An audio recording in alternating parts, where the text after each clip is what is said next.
What is your vision for normalized Myanmar? Normalized Myanmar means a normal.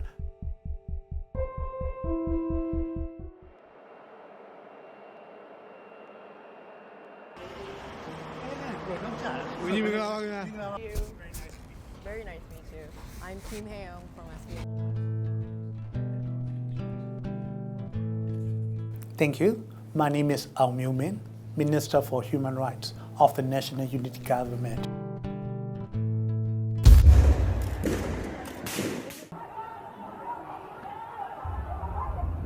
People of Myanmar have endured the military's atrocities for 3 years now, haven't they? Yes, there's a 3 years. Currently, including the PDF, the democratic camp is fighting against the military with weapons. No. Yeah, when you go back to the last 3 years, people were on the street, peacefully calling to change, to stop the military taking over the power. But what they receive is the brutal crackdown by the military on the streets, killing many young people, including children, women, and many activists. So many people, young people, decide to take up arms to defend themselves, to defend their communities, to defend their families. Because military troops came to the communities, start shooting the people, burning down the villages. That is how the armed struggles and defense forces started.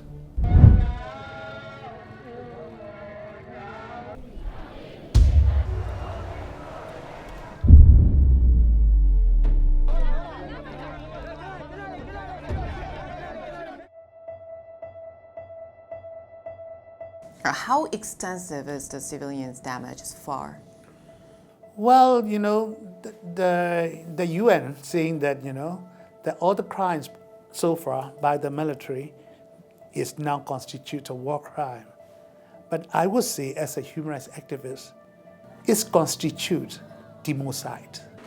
Democide means treating the civilians as the enemy without any reasons. And they burned out so far 80,000 houses within 3 years. So you can see that, many people, including women, children, were killed by the airstrike. Many religious, houses, religious buildings, hospitals are destroyed. Now, the economic went down and high inflation, situation. So all the price of commodities rising up every day, that make a big burden for the young woman and also mother of household to cope with that kind of economic hardships.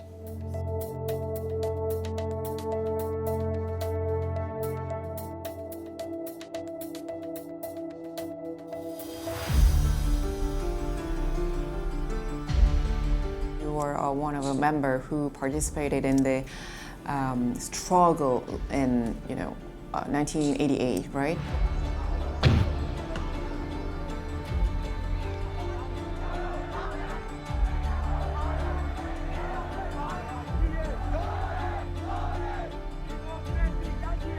I decided to take up arms and fight back.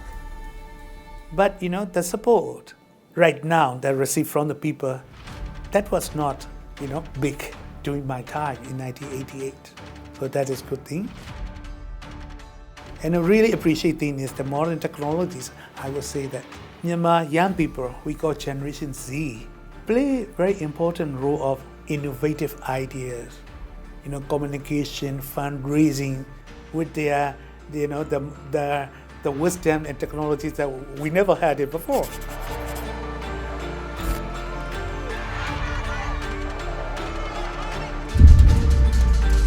We have so many ethnic armed groups.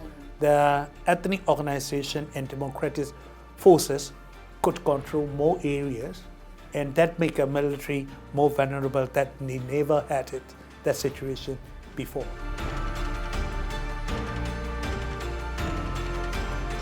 Listening to your story, it's not without achievements. So why has the military dictatorship not ended yet? Yeah, good question. You know, for the people of Myanmar, I would say Myanmar people are one of the most resilient, people. They very committed to work on that. But what is missing, what is that not strong enough, is the international support. That we have a very strong support from some countries, but not practical support. Diplomatically, they said, they are very much concerned about the situation in Myanmar. Well, country has a different interest. Every country has their interest, and they build up their foreign policies. So that is one of the reasons. They want to keep a good relation with what we call criminals, who are committing all the kinds of crime against the people. So that is the main reason.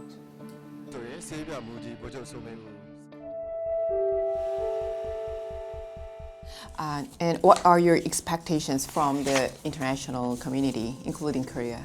Military is using all their, countries' reserve, funds and their budget to buy weapons and also, using jet fighters, that one. So cut the military supply that if the international is supporting. Second one is cutting the economic, supplies that the military is making, benefit from their investments. So that cut is cut the impunity.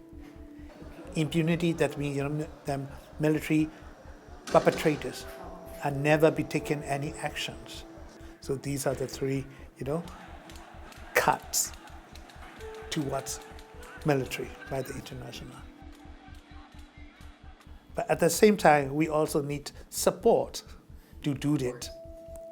One is recognition the NUG as a legitimate government, because that will enable us, to get more, international relations and also making a more engagement for protection and promotion of the people. Diplomatic support. Second one, humanitarian support. Not through the military, but through that cross-border assistance, working together with the ethnic and other people on the ground to reach the people. In Myanmar's history, democratic forces have repeatedly come to power and then took over by military. What needs to change to prevent this from happening again?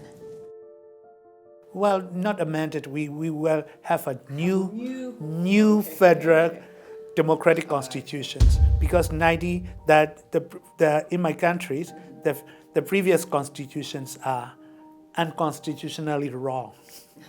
So we really opt to change and start working for the stronger constitutions and make, that constitution is applicable and guarantee fundamental rights of every citizen of the country.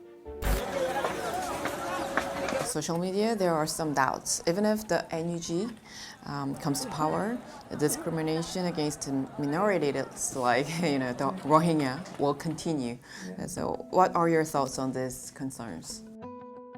Maybe you missed our Rohingya policies.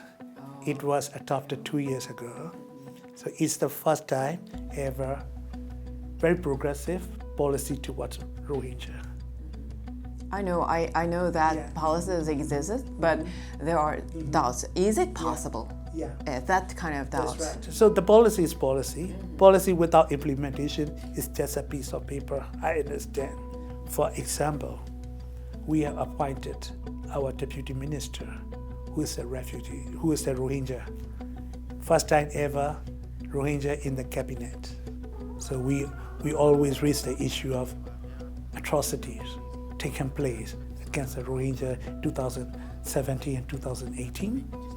That is our policies to recognize and acknowledge the atrocities has been taken place, and we committed to call for justice.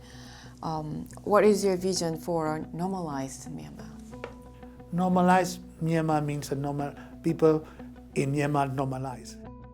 So I want a Myanmar strong constitutions that guarantee the fundamental rights and strong human rights mechanisms that protect the people and promote the human rights, all across the sectors, and rule of law is prevailed. That is what I like to see.